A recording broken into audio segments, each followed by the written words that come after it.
ஆன்மீக நண்பர்கள் அனைவருக்கும் அன்பு கலந்த வணக்கங்கள். இன்றைக்கு நாங்கள் ஆன்மீகம் சம்மந்தமான பதிவில் பார்த்தீங்கன்னா, நம்மளுடைய குலம் தலைக்கணும், செழிப்பாக இருக்கணும்னா குலதெய்வ வழிபாட்டை எப்படி செய்கிறது அப்படின்னு சொல்லி தான் நாங்கள் இன்றைக்கி பார்க்கலாம் வாங்க.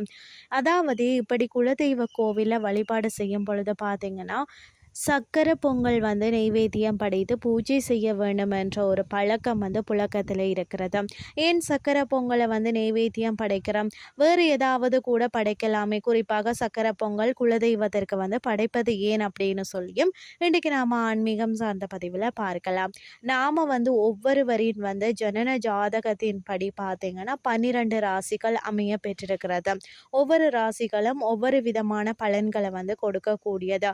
12 கட்டங்களில் 5வது இடத்துல இருக்கக்கூடிய பூர்வ புண்ணியம் கர்ம பலன்கள்.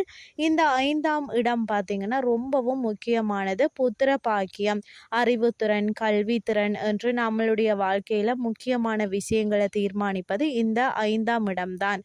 இந்த 5ஆம் இடத்துல தீர்க்கமாக சம்மணம் போட்டு உள்ளவர் தான் சனி பகவான். அதே இடத்துல தான் குலதெய்வமும் இருக்கிறது. 5ஆம் எண்ணுக்கு உரிய சனி பகவான் நியாயத்திற்கும் நேர்மைக்கும் கட்டுப்பட்டவர். இந்த உலகில் யாரை வேணுமானாலும் நீங்கள் ஏமாற்றி விடலாம், ஆனால் சனி பகவானை ஒருபோதும் ஏமாற்ற முடியாது.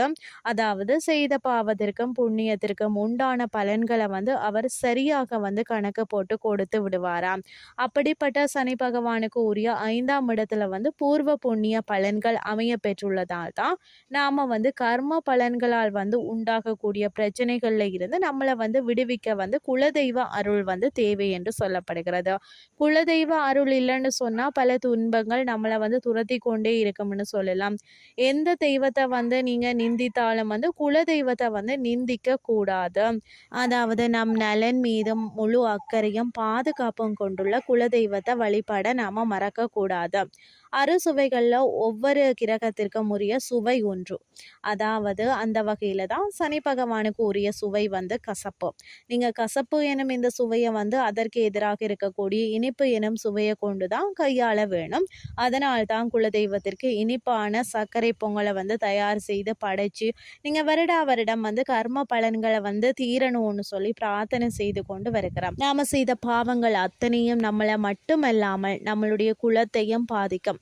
நாம் செய்த பாவத்திற்கு ஏதும் அறியா நம்மளுடைய பிள்ளைகள் பாதிக்கக்கூடாது என்று சொன்னால் குலதெய்வத்திற்கு கண்டிப்பாக சர்க்கரை பொங்கல் படைத்து வழிபட்டு அவரின் அருளையும் பெற வேண்டும் என்பது நம்மளுடைய முன்னோர்களால் தெய்வீக ரகசியமாக சொல்லப்பட்டுள்ளது.